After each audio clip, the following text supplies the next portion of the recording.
the third quarter, you're thinking ahead, aren't you? This is where your running game can really help you with a lead in the second half. I agree totally. It's not just end-of-the-half situations that you worry about the clock. It's throughout the game. And with a lead, stay in bounds. Make them fight harder to try and catch you. 40 yards on the ground for him now on 9 carries. Well, you certainly have to give a little credit here because they're playing this game now at their pace. This is ball control football, sustained runs, taking their time and making it work. And he works his way forward to pick up 4 yards there, second down. Some of the most unselfish players on any football team, defensive tackles, because we ask them to just eat up blocks and allow other people to make tackles. And when he can make a play himself, as we just saw there. And this is caught. He's got it. Touchdown, L.A. Gerald Everett, an 18-yard touchdown grab. And the Chargers are able to extend their lead in the final seconds of this third quarter. Sometimes those tight ends are a mismatch. They found the mismatch there. And that's exactly why you want to draw up those types of plays, because coverage is just going to go to the natural guys, the guys that make the big plays on the outside.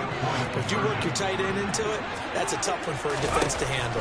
Tough, they couldn't handle it. They worked out for 6, and that's caught at the 2. And he will get into the end zone to extend the lead by 2 more.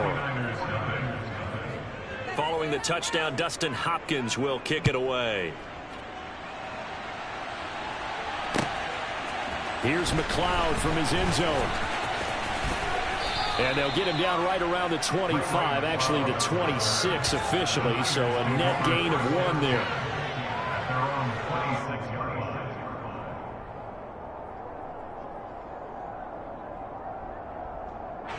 The San Francisco offense ready to start their next drive.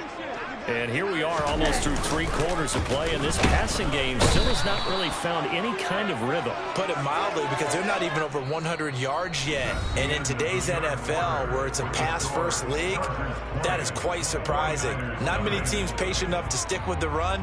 Everybody wants to advance the ball through the air. They've got to get their timing back.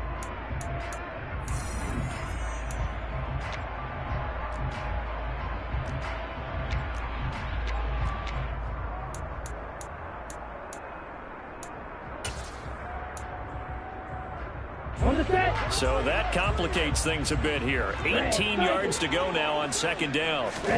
Another try after the first down sack. Lance. And he will find his man Samuel. And they're going to get this beyond the 40 before he's taken down.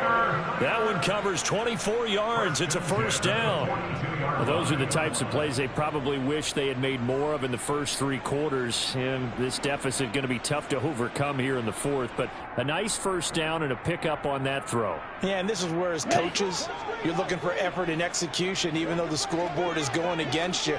You want to find out who's going to fight, who's going to scrap, who's going to keep their heads up and continue to play. Yeah, boy, this defense again really making things tough on him as they stop him for no gain. He has just been completely taken out of this game. We're in the fourth quarter. He's single digits in the rushing department. And I know we look at him because the numbers do go to his production. But how about the guys blocking for him? They don't just have his number as a ball carrier. They've got the number of the offensive line and the other guys because they're getting to him before he can get started. Now a deep ball there on second down, but it'll wind up incomplete. We've seen that the deep ball's been a part of their game plan all afternoon, but they've had trouble hooking up on it, unable to successfully find the end zone over the top. That's complete. It's Brandon Ayuk. And he is going to have a 49ers first down as they're able to get the third down conversion. I can put my defensive cap on right now, and I know they're saying don't give up any big plays now. They've controlled this game throughout, and all they want to do is see it through to the end. I think they let their guard down a little bit with that last completion. Sometimes when you're trying not to give up bigger plays, you don't react as fast as you should on other throws. Got a man, it's caught inside the 10. And down he goes, taking it inside the 10, just shy of the 5 at the 6. Now a chance to make that big play really hurt. It's first and goal just outside the 5. Working from the gun, Lance. And it's complete. In the end zone, touchdown 49ers. Elijah Mitchell